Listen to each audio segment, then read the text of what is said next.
Ever feel your car dragging, pulling to one side, or notice a burning smell after a drive? These are classic signs of a brake problem, often a stuck caliper. Most people rush to jack up the car, but you don't need to, yet. You can diagnose a lot with the wheels still on.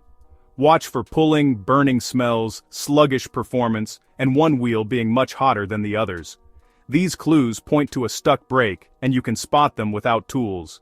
In fact, removing the wheel can sometimes hide the problem. Let's see how to confirm your suspicions before you grab the jack. The best way to spot a stuck caliper? Check for heat.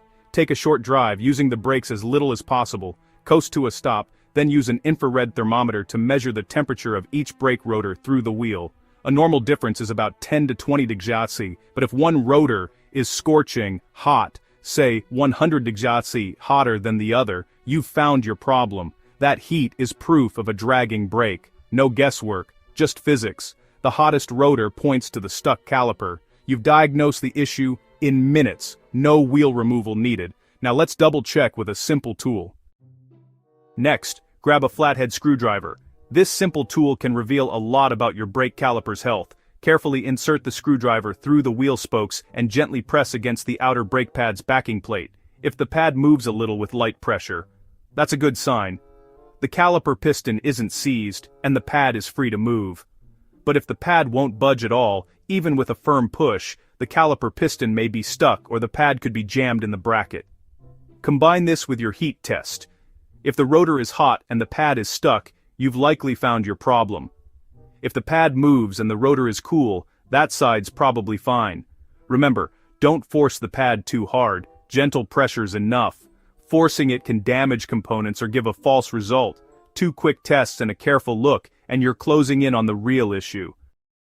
Shine a light through the wheel at the suspect brake. Look for a blue or purple tint on the rotor, signs of overheating. Check for deep grooves or rough spots on the rotor surface. Excessive black brake dust on the rim is another giveaway. Compare both sides.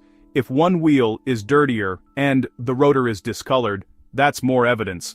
These visual clues confirm what your tests already showed. Now you have a complete picture. No guesswork. Time for the final verdict. Ignoring a stuck caliper leads to expensive, dangerous damage. The most common cause: seize slide pins. Clean and lubricate them first. If that doesn't fix it, the caliper piston may be stuck. Rebuild or replace the caliper. You've diagnosed the problem without jacking up the car. This step-by-step approach saves time and money. Next time you notice sluggishness or a burning smell, reach for your thermometer and screwdriver, not the jack. Diagnose smart, fix confidently. You're now in control of your car's safety. Work smarter, not harder.